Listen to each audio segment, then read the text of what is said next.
Right now, you're either on the broad road to destruction, okay, or you're on the narrow road. Highway to hell, running with the devil? Yeah? Well, there's going to be a problem. You're not going to be able to smoke that weed in hell. I don't even smoke. Because when you sin, you have to understand something, young people. You're taking the good things of God and you're corrupting it. You're twisting it. It's like you're taking what God intended for one thing and you're perverting it. Because the devil can't invent anything. All he has to do is take God's good things and twist it. And a lot of you are doing that. And it's all based on a lie. Just like little Humpty Dumpty, he wanted to get up on that wall. It was just so exciting, but yet that very wall was the parameter. God was saying don't go beyond that wall. And Humpty, he just believed the lie that he could climb that wall and there'd be magical waters and there'd be a magical kingdom. A lot of you believe in the lie. And like little Humpty, you're climbing up the wall, and maybe the weed wall. Maybe you're climbing up the marijuana wall. I don't know. And you get on that wall, and you know what? You just look over and you're like, man, it's not what I thought. That guy or that girl or that drug. And for some of you, like right now, you're getting really scared because now you're seeing the dragon, Puff the Magic Dragon. Yeah. Some of you have seen the devil, I know. Okay? And right now, I'm trying to offer you the gospel of grace where Jesus comes and he rescues you. We had a young lady climb a crane here a couple weeks ago. She was looking for a thrill. And a lot of you are looking for a thrill in the wrong place and you're getting stuck. You're stuck on the thrill of sin. And you need to be rescued. She had to be rescued. That's not the devil's doing. That was her own damn fault. Okay, I could agree with that, but you never know. You never know. Yeah, I know, but that's the same thing with sin. Like the devil puts that idea in your mind to go against God. Does being a homosexual mean you're going to hell? Well, breaking God's law will have you in the lake of fire. Okay? And God wants you to have holy sex. Holy sex. You can never get an STD. You can never get heartbroken if you do it God's way. Okay?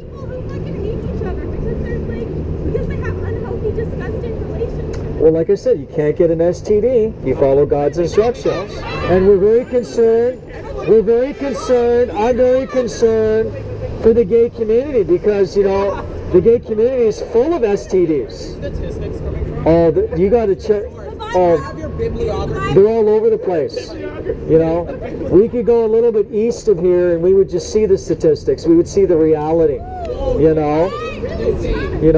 We would see that 1 in 4 have the gonorrhea and the chlamydia and all the STIs and STDs or whatever you want.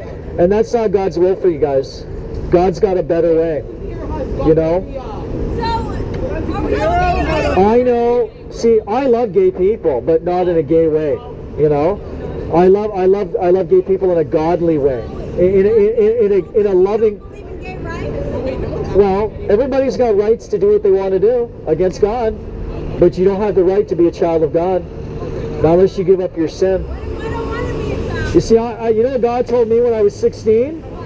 Okay, first of all, I discovered a friend with weed was not a friend indeed. That was a major discovery. And then, you know what God also told me? He said, all of your friends, let me tell you, God spoke to me. He says, all of your friends, they are losers.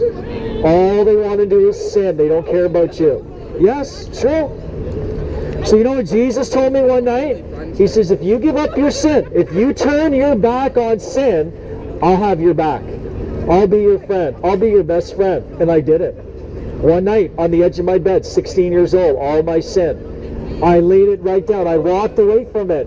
And the love of God, the peace of God, the knowledge of God flooded my heart. It was transformation. I know we're into transmania. But we got to get back to transformation. That's what we really want. We're avoiding the real transformation. And we're getting into all these other things that just don't do it. Just don't do it. Okay, so let's go back to little Humpty. He climbed the wall. He saw Puff the Magic Dragon. He got scared. He says, I gotta get out of here. And then you know what happened? He fell down the wall. Woo! And he got all cracked up, and he was broken. A lot of you are broken. Things are not working. Things are not working. Things are not working in your life. You know, you're not living the way you should be living because there's brokenness. Sin has broken things. Now, what did Humpty try and do?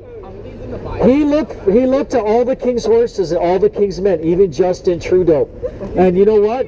They could not put him back together again. You're looking to all. It's true. It's true. It's true. So you're broken. No one can put you together again. But you need to hear about the Master Jesus. Okay, some of you are following the wrong master. I know some of you are into bondage. You're into S&M. Satan is your master. S&M. Satan is your master. But you know what? Listen. Jesus, the master, if you give him all the pieces, he's got to get all the pieces. If you give me a puzzle, and there's one piece missing, I will not put the puzzle together. I will not waste my time to put all the pieces. But if you give me a puzzle with all the pieces, I will work at putting it together. And the master will make a masterpiece out of your life. If you live in sin, young people, it will never be a masterpiece. What's that? Don't you think God decides who gets into heaven and not you? Absolutely. Absolutely. And so this is what his word is all about. I can't help it. This is what his word is all about. What kind of Bible is? It's his house. It's his house rules. It's his house rules. It's not our rules.